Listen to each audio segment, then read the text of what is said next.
Why do most people fail to create what they want? Why do many people live a life of mediocrity? Why do many of us never strive for our true potential? Have you ever wondered that? Sure you have. Or maybe you're in that situation right now where you want to achieve your greatest dreams and desires, but there's just something holding you back. That belief isn't there. The trust isn't there. What is that something that holds us back? What can we do to create the life of our dreams, to manifest what we want? Well, that something holding you back is known as your subconscious belief. But there is something even more powerful that holds many individuals, millions of people from reaching their true potential. You know what that is? It's called faith. Not religious faith. Faith and religion has nothing to do with how the universe works. Faith is the ability to believe or expect something will turn out the way you see it possible. For example, I have faith that the sun will rise tomorrow. That's called faith. Even though I don't have any empirical evidence with 100% surety that the sun will rise tomorrow. The sun is millions of miles away from the earth. If the sun gets destroyed right now, it would take 6 minutes before we would recognize that it's gone. So I'd have 6 minutes of light and then boom, the sun leaves. But I have faith. You see, faith is the underlying force that creates your life to get what you want.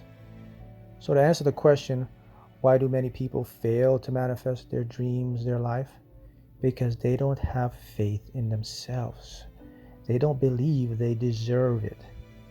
They don't expect it can happen. All that is tied to faith.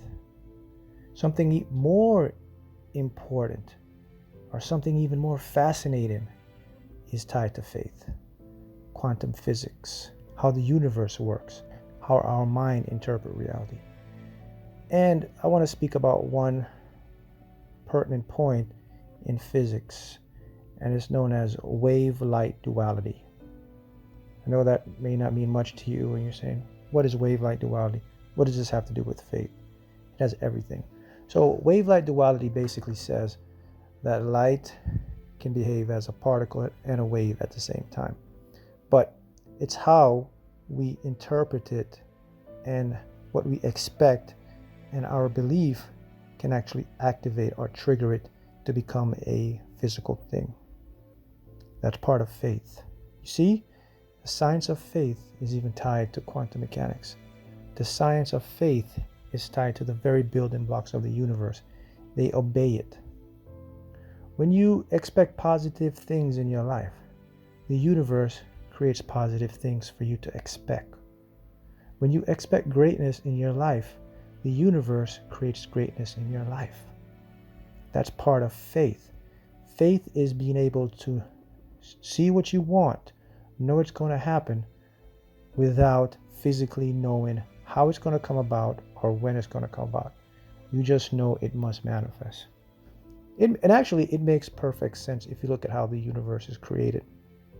You see, you may not know this, but here's something I want you to consider. The universe was created for you to experience. You create it as you go. Your mind is busy creating images, or what we call pixels of information, from every moment to moment.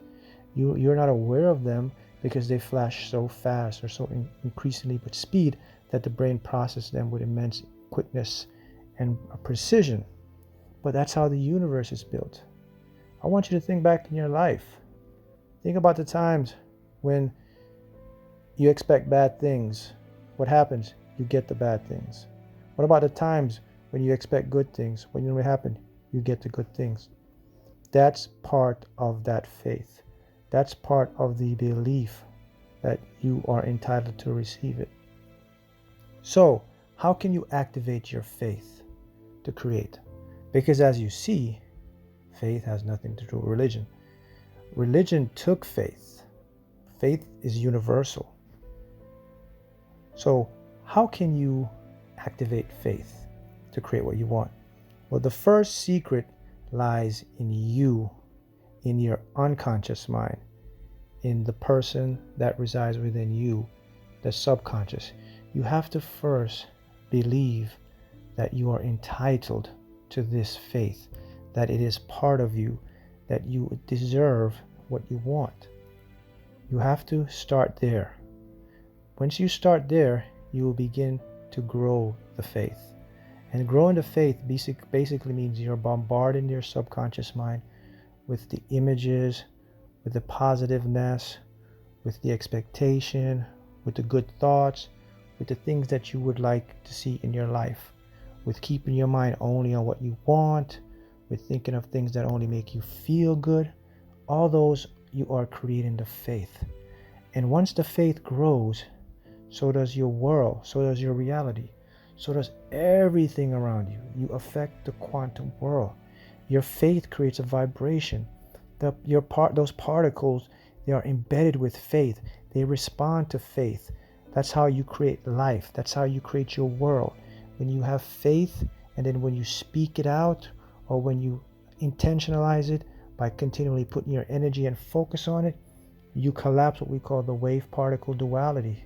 See that? Those two particles that can be both light and dark, or those two particles can become a wave and a particle at the same time. Now you collapse them into a definite thing, which is something real that you can experience. That's the science behind it. It's there. You've experienced it in your life. You've seen it. There's times in your life where you had no faith and things got rocky, but there were times in your life when you just had this faith and you know things were going to work out, and they had to work out. What happened? They did work out, right? So the key for you to create the faith you want again is you must start to expect that you deserve whatever you want. That's how you build faith. Every day, continually practice this. You can affirm it. You can say, why do I deserve everything good in my life? Why do I deserve perfect health and happiness? These are ways that you can build faith, because you send a message to the subconscious mind where the faith activates and resides. Your subconscious mind now accepts that with continuous repetition. Now the key is continuous repetition. Here's something about your subconscious. It doesn't like change. It likes to protect and hold things on. So you're going to have to be determined. You're going to have to persevere. This is what separates what we call the winners from the losers. Winners are individuals who persevere. They get back up. They don't see failure. They just see feedback. It's a loop. No such thing as failure, only feedback. With this mind state, you can change your reality. You become unstoppable. You can literally create and manifest anything in the world because it starts from within. So practice this. Put it into play and you'll see big changes. You'll notice your faith growing, and you'll notice your life will start to turn out the way you desire.